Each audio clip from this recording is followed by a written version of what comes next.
वहाँ से बिलोंग करता हूँ और मैं पढ़ाई लिखाई ज़्यादातर वहीं पे किया। उसके बाद आगे की पढ़ाई के लिए मुंबई आ गया। मेरे फादर रेलवे में बांद्रा टर्मिनस मुंबई में सीनियर सेक्शन इंजीनियर पोस्ट में नौकरी किया करते थे। मुझे बुला लिए कि यहाँ पे आ जाओ, और रेलवे क्वार्टर्स में दहीसर में हम लोग रहा करते थे। फिर वहाँ से उन्होंने एक घर लिया विरार में, और उनके साथ में मैं विरार में रहना शुरू किया। और उसके बाद एक दिन उन्होंने बोला कि मुंबई में वो गांव के जैसा नहीं है, इधर पैसा चाहिए, घर से बाहर जाओ कुछ करो। तो मैंने कंप्यूटर हार्डवेयर का कोर्स किया, diploma in computer and hardware, और हार्डवेयर इंजीनियर बन गया। मैंने 2 साल नौकरी किया है। आगे जो दूसरी नौकरी थी वो जब छोड़ा, एक प्राइवेट लिमिटेड कंपनी में था मालाड में। और छोड़ा किस लिए? क्योंकि जो मैं विरार से लोकल ट्रेन पकड़ता था ना, मुझे तो 1 ही 2 साल हुआ था नौकरी करते हुए। मेरे बगल के सीट पे जो बैठते थे वो सब 25-25 साल से वही ट्रेन पकड़ रहे थे। 25 साल से लाइफ में कोई परिवर्तन नहीं। अच्छा, विरार में चढ़ गया तो जैसे तैसे, बोरीवली में उतरेगा कैसे?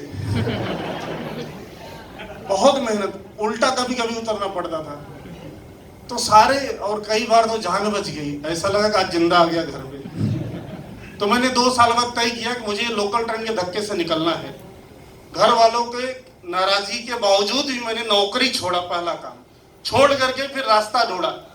क्योंकि कंप्यूटर इंजीनियर था ही, तो मैंने कुछ रुपए बंदोबस्त किए, लोन वगैरह लिया इंटरेस्ट पे, और मैंने एक साइबर कैफे डाल दिया। और मैंने सहारा कंप्यूटर्स और लैपटॉप उन दिनों चला करता था, उसका डीलरशिप ले लिया। नया नया था, आसानी से मिल लिया कम पैसे में, राइट। और वो कर रहा था।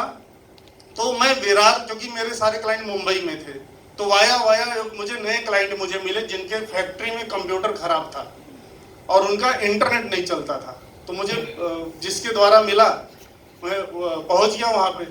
और जब कंप्यूटर का नेट चला दिया, सब चलने लगा, तो एक भाई साहब आए, बोले जरा मेरा मदद कर दो, मुझे एक वेबसाइट पे जाना है। उन्होंने बताया www जो बोला डाल दिया। फिर बोलते जरा लॉगिन पे क्लिक करो, कर दिया। आईडी नंबर पासवर्ड बता दिया, डाल दिया। मैं टाइप में कर रहा था, वो खड़े होके बोल रहे थे, मैं बैठ के कर रहा था। बाद में बोलते जरा टोटल पेमेंट पे क्लिक करो, और जैसे पेमेंट पे क्लिक किया, मेरे सामने एक चार्ट खोल गया हर हफ्ते इनकम का, और वो बड़े जोर जोर से पढ़ के सुना रहे थे। पिछले हफ्ते 7,000, उसके पहले 5,000, उसके पहले 8,000। हेलो।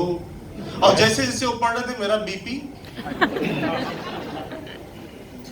और उनको हिंदी नहीं आती थी, टूटी फूटी हिंदी थी, क्योंकि वो केरल से आए थे ये बिजनेस डेवलप करने के लिए, और फुल टाइम। तो मैं पूछ बैठा, सर क्या करते हैं? बोलते इधर आओ, साइड्स को बंद करो, इधर आओ। बैग खोला, एक डायरी निकाला, एक प्लान निकाला, पेपर निकाला, और मुझे पेपर पे समझाना शुरू किया। आप तो इस माहौल में देखे, मैंने पहली बार पेपर पे देखा था। कुछ समझ में नहीं आया मुझे, खाली लास्ट में यही समझ में आया कि अब इनसे पीछा छुड़ाना है तो प्रोडक्ट लेना पड़ेगा। तो मैं बोला अभी फिलहाल तो निकलना है। बोलते हैं अच्छा ठीक है, उनको भी समझ में आ गया अजनबी है, अनजान है, जाने दो। लेकिन उन्होंने बोला मैं जाने इसी शर्त पे दूंगा कि शाम को दोबारा सारा काम निपटा लो अंधेरी से, फिर से मलाड में मिलेंगे 7 बजे। क्यों? बोले पूरे मुंबई का सबसे बड़ा प्रोग्राम आज शाम को मलाड के रोटरी क्लब हॉल में है। तो मैं पीछा छुड़ाने के लिए बोल दिया, चला गया। लेकिन उनका फॉलो, उन्होंने दूसरे नंबर से कॉल किया और बोला कि मैं मलाड में खड़ा होकर इंतजार कर रहा हूँ। तो मुझे अच्छा नहीं लगा झूठ बोलना, मतलब ठीक है सर आता हूँ। तब तक तो मैं भूल चुका था मुझे जाना भी है, क्योंकि मेरे कोई थे नहीं। और मलाड में पहुंचा, मुझे हॉल में बिठा दिया, और हॉल में ऐसे ही माहौल था, जो तालियां बज रही थी, जो नमस्कार सब बोल रहे थे कि पूरा ब्रह्मांड हिल गया। करोड़ों की बात, लाखों की बात। एक चौथी बड़ा आदमी जो मर्सिडीज में ले चुका है, और मैंने